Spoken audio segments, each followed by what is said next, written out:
সকলোলৈ নমস্কাৰ। আজিৰ এই ভিডিঅ'টোত মই অসম ইয়েৰ বুকখনৰ পৰা অসমৰ ৰাষ্ট্ৰীয় উদ্যানকেইখনৰ বিষয়ে খুব গুৰুত্বপূৰ্ণ পইণ্টসমূহ খুব সংক্ষেপে মই বৰ্ণনা কৰিম। আশা কৰোঁ আজিৰ এই ভিডিঅ'টোৰ দ্বাৰা আপোনালোক নিশ্চয় উপকৃত হ'ব। আমি সকলোৱে জানো যে অসমত বৰ্তমান ৰাষ্ট্ৰীয় উদ্যানৰ সংখ্যা 7খন। শেহতীয়াকৈ দুখন আমাৰ ৰাষ্ট্ৰীয় উদ্যান যোগ হৈছে আৰু সেই দুখন হৈছে দিহিং পাটকাই ৰাষ্ট্ৰীয় উদ্যান আৰু ৰাইমনা ৰাষ্ট্ৰীয় উদ্যান।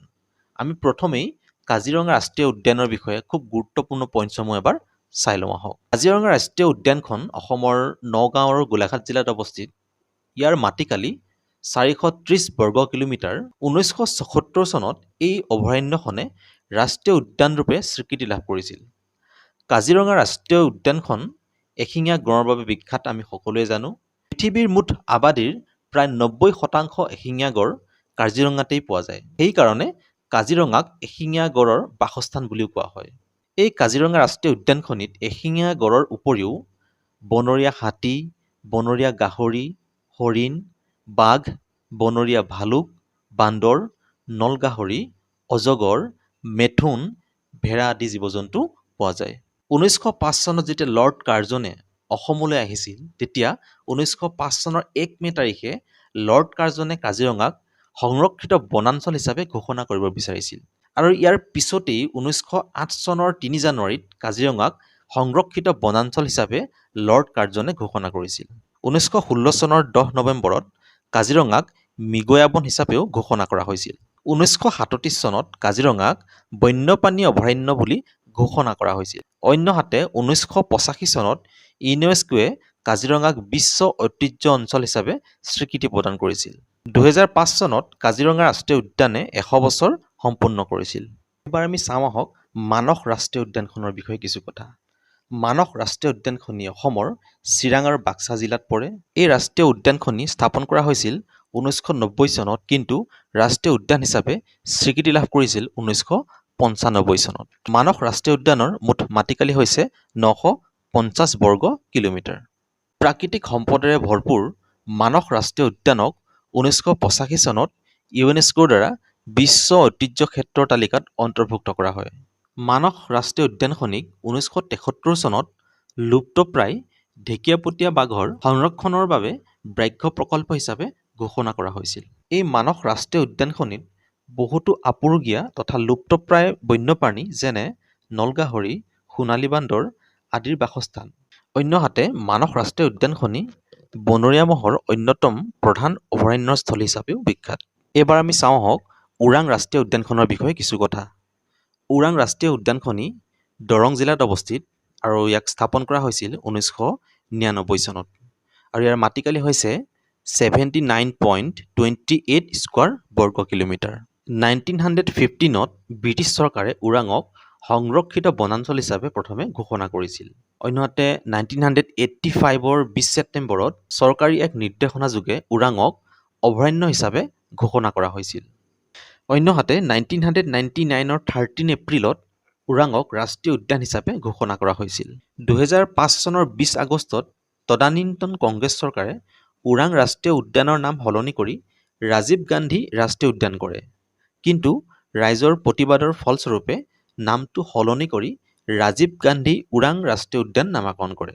বৰ্তমান উদ্যানখনৰ নাম ৰাজীৱ গান্ধী ওৰাং ৰাষ্ট্ৰীয় উদ্যান।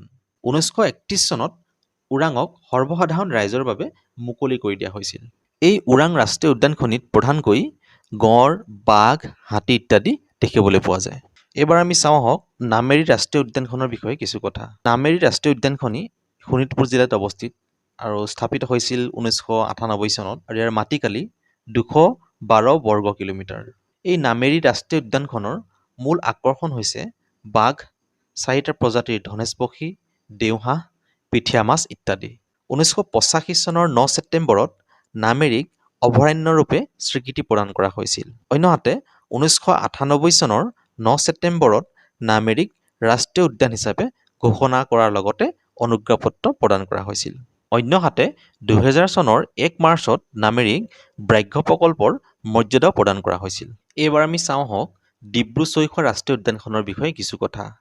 ডিব্ৰু চৈখোৱা ৰাষ্ট্ৰীয় উদ্যানখনি অসমৰ ডিব্ৰুগড় আৰু তিনিচুকীয়া জিলাত অৱস্থিত। স্থাপিত হৈছিল 1999 চনত আৰু ইয়াৰ মাটিকালি হৈছে 340 বৰ্গ কিলোমিটাৰ। ডিব্ৰু চৈখোৱা ৰাষ্ট্ৰীয় উদ্যানখনিৰ মূল আকৰ্ষণ হৈছে বনৰীয়া ঘোঁৰা, দেওহাঁহ, বনৰীয়া মহ ইত্যাদি। 1999 চনত অভয়াৰণ্যখনক অসম চৰকাৰে ৰাষ্ট্ৰীয় উদ্যান হিচাপে স্বীকৃতি দিছিল। এইবাৰ আমি চাওঁ আহক দিহিং পাটকাই ৰাষ্ট্ৰীয় উদ্যানখনৰ বিষয়ে কিছু কথা। এই দিহিং পাটকাই ৰাষ্ট্ৰীয় উদ্যানখনি অসমৰ তিনিচুকীয়া জিলাত অৱস্থিত আৰু এইখন স্থাপন কৰা হৈছিল 2004 চনত আৰু ইয়াৰ মাটিকালি হৈছে 241.65 বৰ্গ কিলোমিটাৰ। আৰু এই দিহিং পাটকাই ৰাষ্ট্ৰীয় উদ্যানখনিৰ মূল আকৰ্ষণৰ বিন্দু হৈছে হাতী, বাঘ, দেওহাঁহ, ধনেশ পক্ষী ইত্যাদি। এই দিহিং পাটকাই অভয়াৰণ্যখনিক 2020 চনৰ 13 ডিচেম্বৰ তাৰিখে অসম চৰকাৰে এক অধিসূচনা যোগে ইয়াক ৰাষ্ট্ৰীয় উদ্যানলৈ উন্নীত কৰিছিল। এই অভয়াৰণ্যখন ভাৰতৰ সৰ্ববৃহৎ ক্ৰান্তীয় বৰ্ষাৰণ্য বুলি পৰিগণিত হৈছে। এইবাৰ আমি চাই লওঁ আহক ৰায়মনা ৰাষ্ট্ৰীয় উদ্যানখনৰ বিষয়ে কিছু কথা।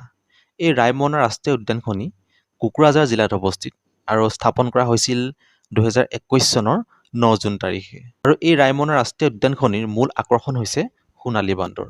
2021 চনৰ 5 জুন অৰ্থাৎ বিশ্ব পৰিৱেশ দিৱসৰ দিনা অসমৰ 6খন ৰাষ্ট্ৰীয় উদ্যান হিচাপে ৰায়মনা বনাঞ্চলে স্বীকৃতি লাভ কৰিছিল। 2021 চনৰ 9 জুন তাৰিখে পূৰ্বৰ এই সংৰক্ষিত বনাঞ্চলখনক এক চৰকাৰী ৰাজপত্ৰিকাৰ নিৰ্দেশনাৰ যোগেদি ৰাষ্ট্ৰীয় উদ্যান হিচাপে ঘোষণা কৰা হয়। এই ৰায়মনা ৰাষ্ট্ৰীয় উদ্যানখনি সোণালী বান্দৰৰ বাবে বিখ্যাত। আজিলৈ ইমানেই আছিল। আজিৰ ভিডিঅ'টোত আমি অসমৰ 7খন ৰাষ্ট্ৰীয় উদ্যানৰ বিষয়ে আলোচনা কৰিলোঁ। নেক্সট ভিডিঅ'ত আমি অসমৰ অভয়াৰণ্যসমূহৰ বিষয়ে আলোচনা কৰিম। আশা কৰোঁ আজিৰ ভিডিঅ'টোৰ দ্বাৰা আপোনালোক নিশ্চয় উপকৃত হৈছে।